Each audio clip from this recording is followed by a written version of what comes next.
My dear brothers and sisters, it is providential that as we celebrate today International Women's Day, and as in the recent days, one of the heated issues in our society is the unnecessary remarks made by some of our government officials about women.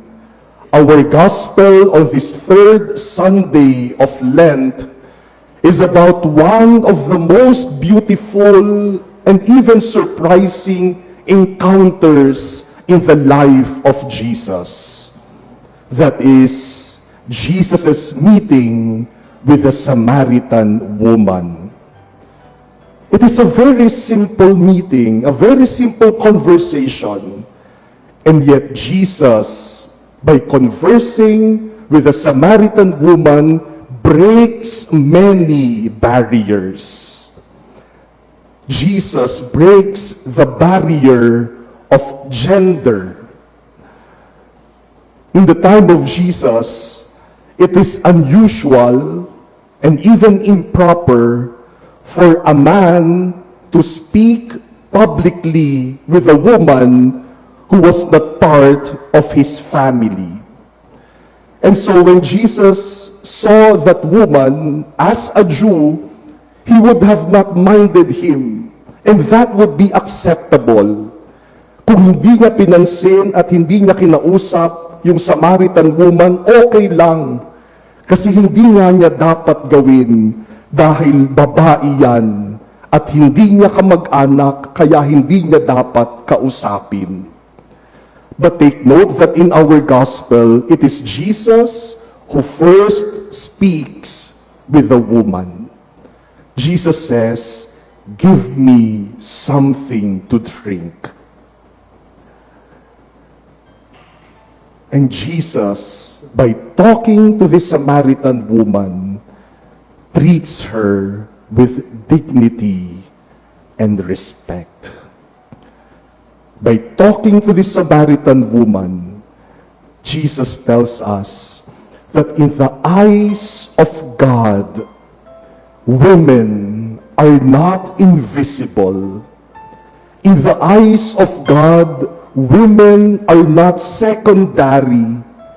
That in the eyes of God, women must be treated with respect, women must be valued, and women must be treasured. In fact, in the history of salvation, God has chosen many women to play important roles in this story of God's desire to save us. Like Mary, our mother, and like Mary Magdalene, who was the first to see the risen Lord and the first apostle of the resurrection. Sa pakikipag-usap niya sa babaeng Samaritana, itinuturo sa ating lahat ni Jesus ang nararapat na paggalang na ibigay sa mga kababaihan. Jesus also breaks the barrier of morality. In the longer version of this gospel, Jesus reveals that this Samaritan woman lives a complicated life. Jesus asks the woman, "Bring your husband over." And the woman says, "I have no husband." And Jesus tells her, "You're right, you have no husband because you already had 5 husbands. And the one you are living with now is not your husband." 6 na lalaki sa kanyang buhay. Jesus knows that this woman is a sinner. But Jesus does not shame her. Jesus does not reject her. Jesus does not turn her away. Even though this woman is a sinner, Jesus treats her with respect. And this is good news to all of us, my dear brothers and sisters. Because like this Samaritan woman, we are also sinners. We are also weak. But despite our sinfulness, God does not condemn us. God does not disrespect us. Yes, we are sinners, but God still treats us with patience and with respect. As St. Paul tells us in our second reading today, while we were still sinners, Christ died for us. Hindi naman hinintay ng Diyos na maging karapat-dapat at kagalang-galang tayo para ialay niya ang kanyang buhay para sa atin. Kahit hindi pa tayo karapat-dapat at kahit na hindi tayo dapat igalang dahil sa ating maraming kasalanan, inalay ng Diyos ang kanyang buhay para sa atin. For Jesus, even sinners must be treated with respect. And Jesus also breaks the barrier of race.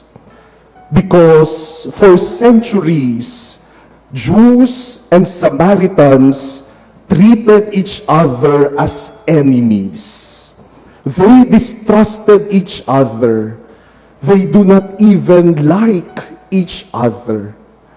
Kaya nga nagulat yung babae na nakipag-usap sa kanya si Jesus. Una, babae siya. Pangalawa, makasalanan siya. Pangatlo, Samaritana siya. But by talking to this woman, by listening to her, by engaging her, and even allowing himself to be challenged by her, Jesus breaks the barrier of race. Parang sinasabi ni Jesus, kahit hindi tayo magkalahi, dapat igalang pa rin natin ang isa't isa.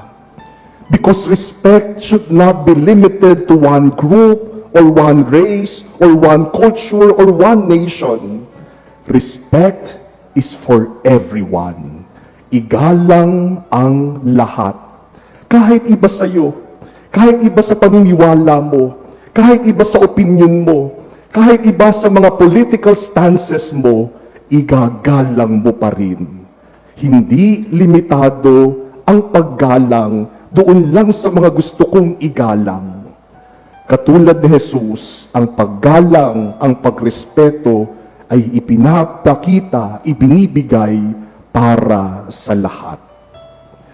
My dear brothers and sisters, on this third Sunday of Lent, we are reminded of a very basic human virtue, that of respect, paggalang.